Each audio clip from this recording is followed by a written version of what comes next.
on this edition of Let's Talk Cincy. The Cincinnati connection to a history-making moment at Churchill Downs and the legacy of the Kentucky Derby. This is very special. I mean, to allow history to be done at the site where the first Kentucky Derby race was won is just absolutely beautiful. We couldn't have asked for a better thing, a better way to recognize who Oliver Lewis was. From WLWT, this is the Emmy Award-winning show, Let's Talk Cincy, presented by Western and Southern Financial Group. Put our financial strength behind you.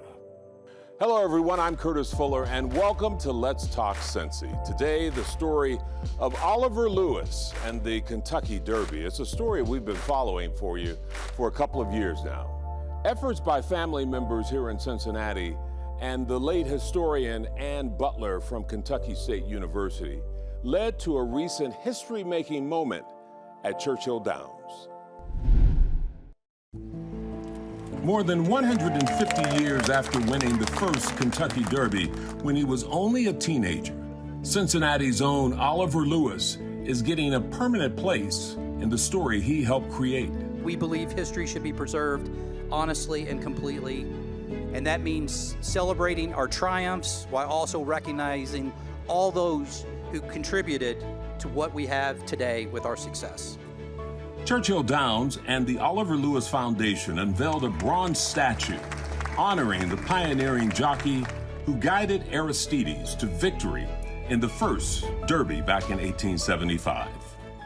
And out of the 15 jockeys in the field, the first race, 13 of the jockeys were African American.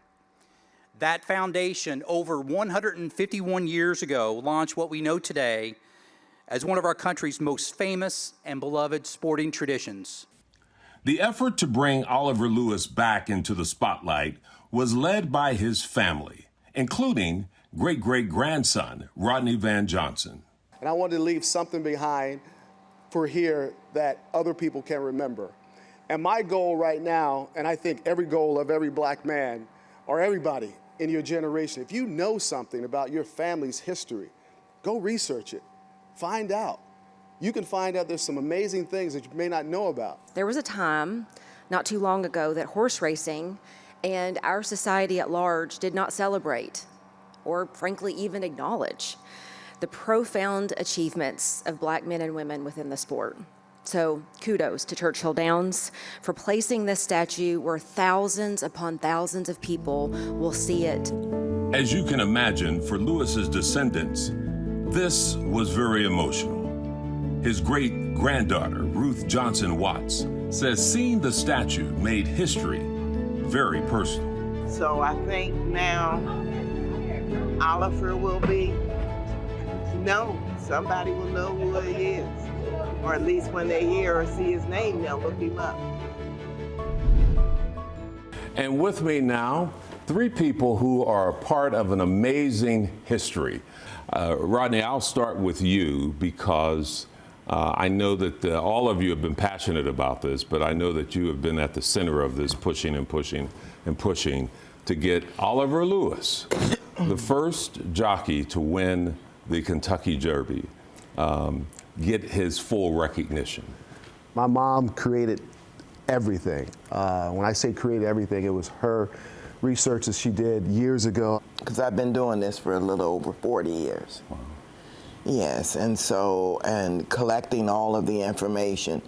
But when Dr. Butler from Kentucky State contacted me, then we were able to verify my research with their documentation. And so it was strange because when she called me, I thought she was telling me that she was related some kind of way. And then when they told me that, no, we were trying to find living descendants of the 13 jockeys. And with Oliver being the first, to win the Kentucky Derby. Right. So let's go back and first of all, talk about Oliver Lewis. Tell me about Oliver Lewis. Well, he died in 1924, so I didn't get a chance to meet him. But Lucy, his wife, I got to meet her as a child. But I guess because of how things were, they never talked about it. And I don't know how Oliver was treated other than because he was a slave when he started out. So I don't know what had changed between the time he was training the horses and working with them. So it wasn't something that they talked about. I don't remember Oliver's daughter or my grandfather mentioning it. So when I inherited his daughter's house, Queenie Bibb, I saw this clock that had a horseshoe on it. I saw the telegraph that my grandfather and his brother Pearl were doing the races and taking, but I didn't put things together because I didn't know about it at the time.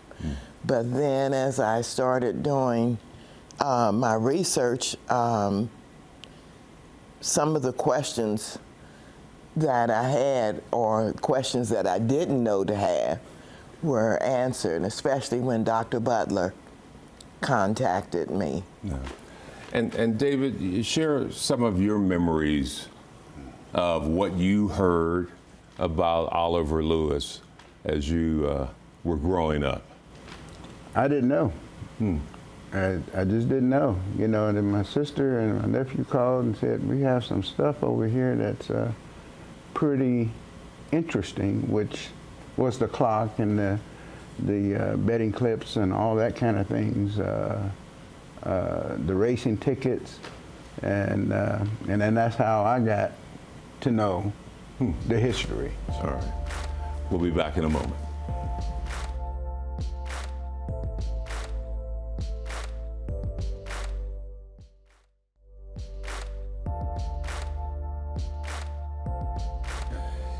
You told me a little bit about that history of how the jockeys, from what you've found out, were treated.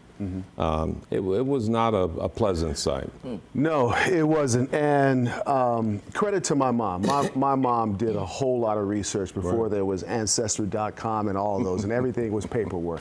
And just to fast forward, she had given us at a family reunion a stack of papers and said, this is your history. And I took it and just pretty much didn't pay attention to it.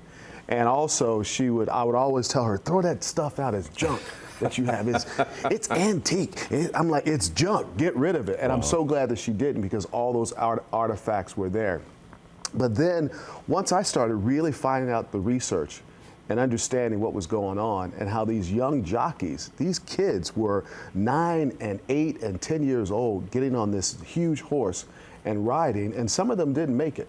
A lot of them didn't make it. And that story has never been told.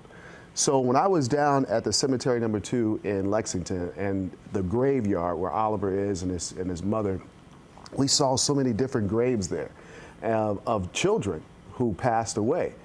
But you can only imagine what those people had to do, the slaves they had to do to be able to survive. And everybody had to eat. So if that meant this little kid had to get on a horse to ride and died, it was just a part of the process. So learning that and seeing all the people that passed away and all the people that it took to get to the point for Oliver to be on that horse. The trainer was African American, Anson Williams, which I give a lot of credit to in this. So there were a lot of individuals that were surrounded by the success of Oliver Lewis and the whole Derby industry. But those kids that passed away still haunts me to this day. And those kids would have a lot of head injuries, neck injuries, back, and they died. And nobody knows that. And that's one of the reasons why I'm doing this, to be able to bring awareness to Oliver Lewis and the descendants and the people and the kids, the children, the women, all of them. The information my mom has put together, Dr. Giles, who is another individual lady that's in Lexington, and Dr. Butler, all of these women were so instrumental in the success of Oliver Lewis. And people should know that the racing industry, this is a profitable industry. Yes. But a lot of, not a lot, all of the jockeys that we're discussing today did not profit from the money that was being made in this industry. No, it didn't. No. Well, one thing I can say about Oliver was an inventor, Yes, an yeah. innovator. And back in the day, the only way that you could bet, you actually had to physically go to the track to bet. Other reasons, because that was legit, and betting was legal back then. So he was able to create an industry for himself. He was able to provide for his family through the betting. He was also, they still use his formula to this day, the handicap formula. Is that so? To Wow. this day, they still use it. And his formula was the way of the jockey, the environment, the road, the surface that they rode on, everything. He had all that stuff dialed in. So he knew what was going on. And they're still using that technology today.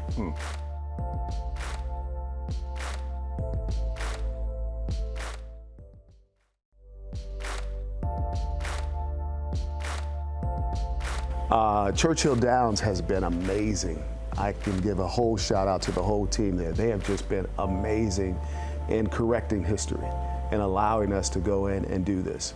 So my hat goes off to them, because they have been extremely supportive in this operation for us to get it there. So there has been no pushback to date. I'm sure there was a lot of pushback years ago, but there has been no pushback to date. There's only been help. There's only been consistent involvement from the Derby and the whole industry down in Lexington and, Well, that's good to hear. and Louisville. So That's good to hear. it's been They great. pretty much rolled out the red carpet for us. Yeah. Oh, that's excellent. Yeah. That's excellent to hear. Because primarily, and I remember you telling me this, you said they're celebrating the horse, Right. but they're not celebrating the person who was riding the Riding the horse. horse. Yeah. Yeah, Aristides, or Aristide, is front and center when you walk into the Derby. He's there. And I'm happy that he was there, but as my mother said, he wouldn't have gotten there without us, okay? He wouldn't have gotten there without us. Caring for the horse, All right. as well as riding the horse. Yeah. So. And you can only imagine the relationship that the black man and the horse have. And that relationship is so solidified in our history, from coming over from Africa, training horses and other animals, things like that. Those were some pretty heavy things to do, to be able to train a horse, to be able to ride it and do that. But, you know, we all know that black cowboys are part of that history too. Absolutely. So there's a whole history of us being in the equestrian and the horse industry that has been erased. And my job is to bring that back. And I think my job as a black man, I think it's everybody's job as a black man. You know, if you have this history, if you know your history, it's our job to bring it full force. I mean, forefront. Help me understand, I mean, the research that you put in, what sparked you to say, I want to keep digging deeper? I guess every time you went to another layer, you're Right. amazed at Well, what you're finding. In doing research, one thing does lead you to another. When I started out, I wanted to know what illnesses ran in the family. And so that's what got me started 40-some years ago, so that I could pass that on to family members. Maybe you need to change your diet or do this, but it was really for a medical reason. When my great-grandmother died, that was in 1958. And her daughter, Aunt Queen, died in 1966. So I ended up taking care of Uncle Asia, Aunt Queen's husband, and then he left me the house and everything in it. That's how I ended up with the artifacts, because What he called junk. Junk. right. Because I do like antiques, but I couldn't relate the telegraph to the numbers until I started hearing some things, and I said, okay, so then they were sending numbers from that house on Borden Street in Cummingsville.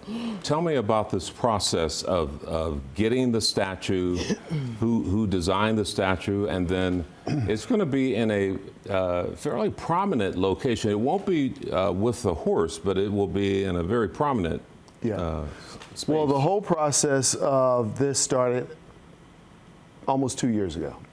I started the whole process. I met with someone in China to develop it and make it, and for a whole year and a half, just going back and forth, over and over again. The whole process of that. So it came in from China, and we had delays because of the war and other things. But it's once I start finding out all these things, like I get very emotional about it, because it's been so hard to do this. But when it got really tough, my ancestors spoke to me, and they told me to keep going. They said, keep going, and I don't mean to get emotional. They said to keep going. And you have no idea how many obstacles it was to get it to Cincinnati. And Uncle Dave got it, picked it up, and brought it back and took it to the house and stayed in his house for a while.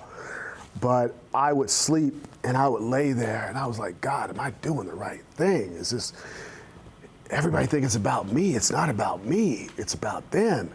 But the voices, Cordis, I'm telling you, the voices that I was hearing, it just told me just to keep going, man, just keep going. And so I kept going. So I can't wait until Oliver is finally at rest in Louisville, where he wasn't welcome, and now he's back. And it's just such an emotional thing for me, because I heard everybody's voice. Everybody's voice. I heard a mother's voice, heard my father's voice, heard my uncle's voices. I heard all the people that passed away. I heard all their voices. And yeah, sorry about that. He called and said it's here. So I went down to Louisville to pick it up. Yeah. All 556 pounds of it, 6 feet tall. Loaded it up my truck, brought it back to Cincinnati. Yeah. Kept it in my garage until Churchill called him. And he called me, said they're ready for it. So when I loaded it back up, drove it back down to Churchill, they opened their arms up for us. Wow.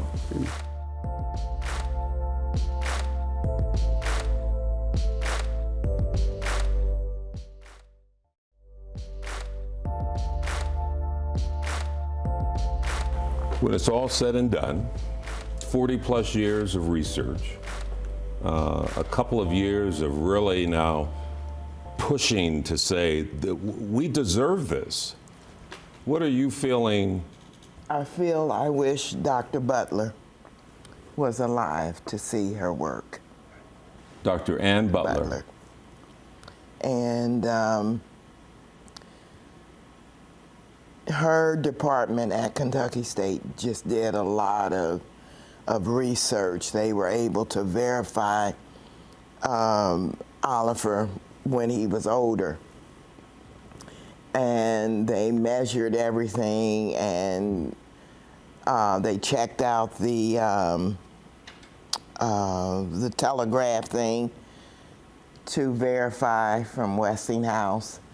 And they checked out the clock for me, And they did a lot of work. She was very instrumental in getting Oliver Way down in Louisville established. In Lexington. And there's one in Lexington, Lexington as well. too. Oliver Way in Lexington, right by Keeneland. Oh, okay. Great. And I will be petitioning to have something here in Cincinnati too. So Oh, yeah. hopefully that you guys will allow there to be an Oliver Way in Cincinnati. Absolutely. Yeah. David, I'll ask you the same thing. You know, after all that has taken place, what are you feeling now?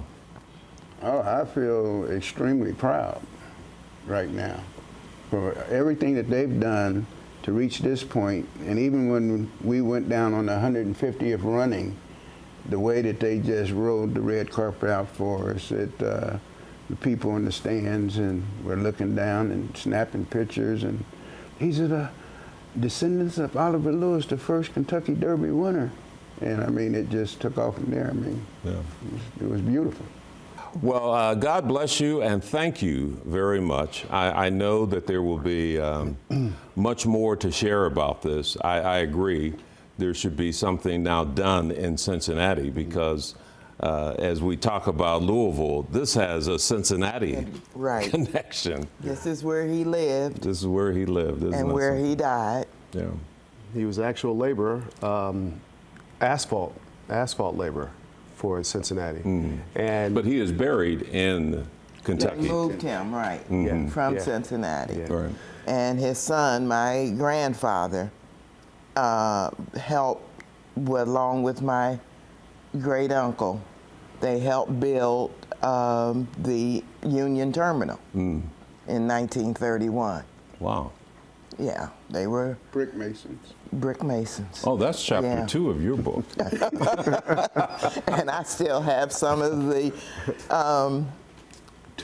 tools that were used. Yeah, I don't throw anything away. That's good. keep all the junk. Well, and that's a reminder to other people. You know, there are things probably in your house that tell a story of your family. And so it's a matter of you going and doing a little of the research and really sharing that story. Well, thank you very much. Well, that does it for the program today. Thanks for joining us. I'm Curtis Fuller. I'll see you next time for another edition of Let's Talk Cincy. Until then, have a good day and a better day tomorrow.